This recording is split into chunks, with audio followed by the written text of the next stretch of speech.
Je vais faire avec vous quelques exercices en probabilité pour s'entraîner à mieux maîtriser ce qu'on vient de voir jusqu'à l'instant. Un sachet contient 2 bonbons à la menthe, 3 à l'orange et 5 au citron. On tire au hasard un bonbon du sachet et on définit les événements suivants. 1. Le bonbon est à la menthe.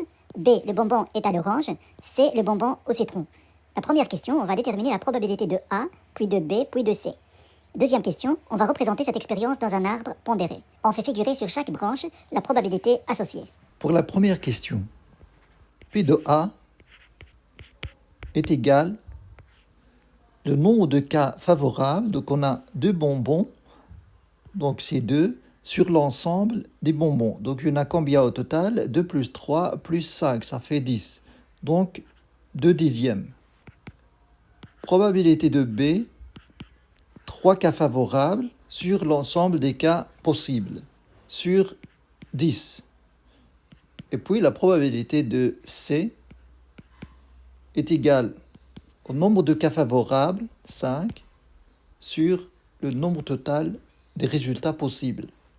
Deuxième question, on va présenter l'arbre pondéré. On a ici un tirage au hasard d'un seul bonbon du sachet. Donc, on va avoir les 3 possibilités. Soit le bonbon est à la menthe, soit à l'orange, soit au citron. Ici, on a la probabilité de 2 sur 10 ou bien 0,2.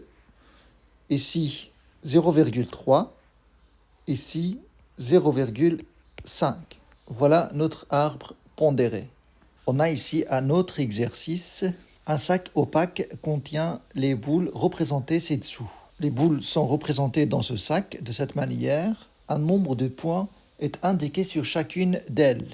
On tire au hasard une boule et on lit le nombre de points. Il y a 2 questions par rapport à cet exercice.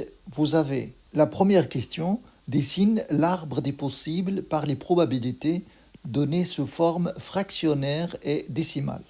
Deuxième question, calcule la probabilité de l'événement A, obtenir au moins 2 points. Dans le sac, on a 4 numéros. Donc, on va avoir 4 branches pour cet arbre. Donc, soit on va avoir le numéro 1, soit le 2, soit le 3, soit le 4. La probabilité pour obtenir le 1, c'est le nombre de cas favorables sur le nombre total des numéros. Il y en a 4 numéros 1, donc c'est 4 sur le nombre total des points. Il y en a 10.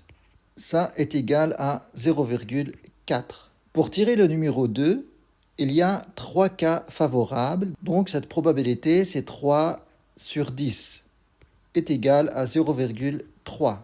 Pour tomber sur le 3, il y en a 2 cas favorables sur 10, ce qui fait 0,2. Et pour tirer le numéro 4, il n'y a qu'un seul numéro 4, donc c'est 1 sur 10, ce qui fait 0,1. Et puis la deuxième question ici, on va calculer la probabilité de l'événement A obtenir au moins 2 points. C'est-à-dire qu'on va calculer la probabilité d'obtenir 2 ou 3 ou 4. Donc c'est la probabilité de ces 3 chiffres. Soit en calculant la probabilité d'avoir 2 qui est de 0,3, plus la probabilité d'avoir 3, 0,2, plus la probabilité d'avoir 4, 0,1. Et tout ça, ça fait 0,6. Ou bien en calculant l'événement contraire de ça. L'événement contraire de ça, c'est ce qui reste ici, c'est le 1. En fait, l'événement contraire de A, qu'on peut noter A bar, c'est obtenir le numéro 1. Cette probabilité d'obtenir le numéro 1 est égale à 0,4. Donc, à partir de cette probabilité, on peut calculer l'événement contraire. On sait que P de A est égal à 1 moins P de A bar